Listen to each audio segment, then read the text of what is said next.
மதியால் வித்தகனாகி மனதால் உத்தமனாகி பதிவாகி சிவஞான பரயோகத்து அருள்வாயே.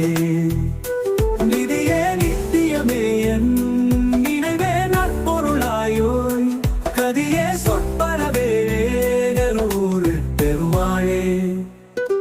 நிதியே நித்தியமே என் நினைவே நற்பொருளாயோய் கதியே சொற்பரவே கருவூர் பெருமாளே.